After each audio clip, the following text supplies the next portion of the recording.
Good morning Sujata जी, नमस्कार सभी श्रोताओं को। जी जी जी मैम।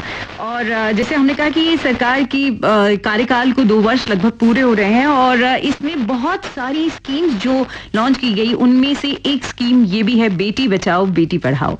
तो जानना चाहेंगे मैम कि इस स्कीम की आखिर जरूरत ही क्यों पड़ी? जी सुजाता जी, आपने जैसे बताया कि ये जो स्कीम है हमारे माननीय प्रधानमंत्री जी ने 22 जनवरी 2015 को इसका शुभारंभ किया था।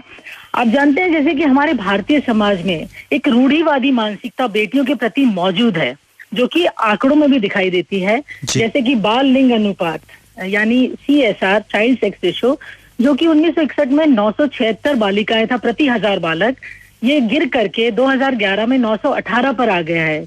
अर्थात बालिकाओं की संख्या लगातार कम होती जा रही है। ये सचमुच एक चिंता का विषय है। ये जो चाइल्ड सेक्स रेशियो है, जो डिक्लाइनिंग चाइल्ड सेक्स रेशियो है, ये लड़कियों के जन्म के पूर्व और जन्म के पश्चात दोनों भेदभावों को दर्शाता है। और बेटी बचाओ बेटी पढ़ाओ, इसी रूढ़िवादी मानसिकता को बदलने के लिए सरकार का एक अनूठा प्रयास है। जी जी मैम। तो हम अगर देखें तो एक बहुत जो अहम ऑब्जेक्टिव है इसका वो है कि जो हमारा CSR है, चाइल्ड सेक्स रेशियो, उसे हमें इम्प्रूव करना और उसे लड़कों के बराबर बालकों के बराबर लेके आना है। इसके अलावा और क्या क्या ऑब्जेक्टिव है इस योजना के, क्योंकि बेटी बचाओ के साथ बेटी पढ़ाओ भी इसमें जुड़ा हुआ है? जी जी, इस स्कीम के मूलतः 3 उद्देश्य हैं।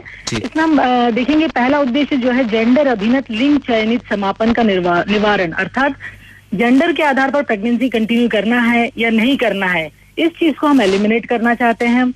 दूसरा है बालिका की उत्तरजीविता, अर्थात उनके सर्वाइवल के लिए और उनके संरक्षण को सुनिश्चित करना। तीसरा महत्वपूर्ण हमारा जो ऑब्जेक्टिव है वो है बालिका की शिक्षा को सुनिश्चित करना।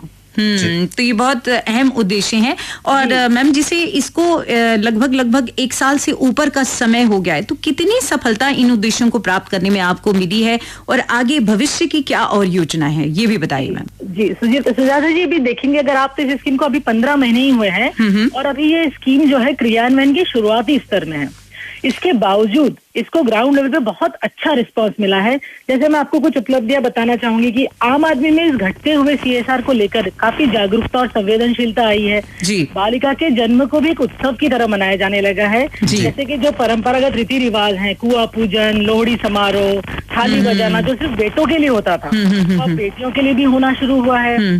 बेटी बचाओ बेटी पढ़ाओ लोगों का इस्तेमाल लोग बसों पे, टैक्सीज पे, वेडिंग कार्ड्स पे, राजस्थान में जैसे आप देखेंगे मिठाई के डब्बों पर भी हो रहा है। क्या बात है। जी जी बिल्कुल। तो ये इसका मतलब अपने आप में बहुत बड़ी उपलब्धि है कि लोग अपने आप से इस स्कीम से जुड़ रहे हैं। जी जी, ये मैं कहूंगी सबसे बड़ी उपलब्धि है कि इसमें जो सामान्य जन है वो हमें अपना पूरा सहयोग दे रहे हैं, अपने मन से पूरी तरह से जुड़ रहे हैं तथा हमें अनेकानेक नवीन सुझाव भी दे रहे हैं। क्या बात है। तो और कुल मिलाकर मैम ऐसा देखा गया कि कई बार सरकार की तरफ से अपने बहुत सारे प्रयास होते हैं, लेकिन उसका जो क्रियान्वयन है उसकी जिम्मेदारी सिर्फ प्रशासन की नहीं है, वो जिनके साथ योजना जुड़ी है उनकी भी उतनी ही भागीदारी की जरूरत होती है। और बड़ा आपने जिस प्रकार से कहा कि उत्साहजनक जो रिस्पॉन्स है वो हमें मिल रहा है।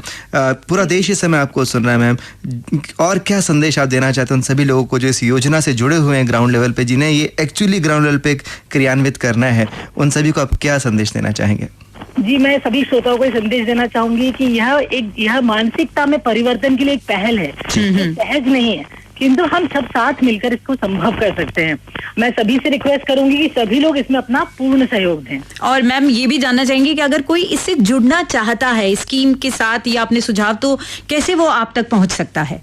जो भी इस स्कीम से जुड़ना चाहता है वो मुझे मेल कर सकता है मेरे मेल आईडी पे।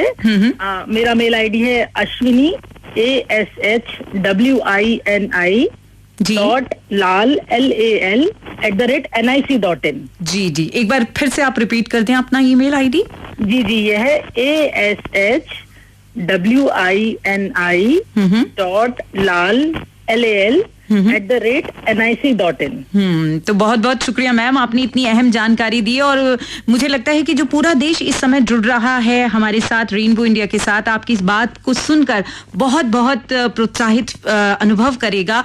और मुझे लगता है कि इस अपनी सोच को बदलने में, बेटियों के प्रति जो भी सोच उनके दिमाग में है उसको बदलने में उनको और भी मदद मिलेगी। जी जी बिल्कुल, मैं भी यही आशा करती हूँ कि सब लोग अपनी सोच को बदलें तथा पूर्ण सहयोग दें हमारी स्कीम को सफल बनाने के लिए। Thank you so much ma'am, हमसे बात करने के लिए।